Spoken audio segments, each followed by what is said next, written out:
Warga perumahan Petobo Permai, Kelurahan Petobo, Palu, Sulawesi Tengah, mendirikan monumen untuk mengenang korban likuifaksi 28 September 2018 lalu. Selain membuat monumen, warga Kelurahan Petobo juga melaksanakan tabur bunga dan menggelar doa bersama lintas agama. Beberapa warga bahkan secara khusus mendatangi lokasi likuifaksi untuk menabur bunga. Kegiatan yang sama juga digelar di beberapa tempat di Kota Palu. Selain di Petobo, tabur bunga dan doa bersama juga digelar di Balaroa dan pesisir pantai yang terdampak tsunami. Sebelumnya, bencana gempa bumi dengan magnitudo 7,4 melanda Kota Palu, Sigi, dan Donggala. Gempa itu lalu memicu tsunami dan likuifaksi dan menelan ribuan korban jiwa.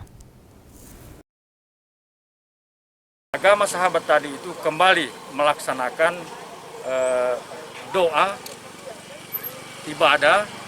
Nah, kalau dari Islam kembali ke masjid untuk melaksanakan doa tahlil atau zikir.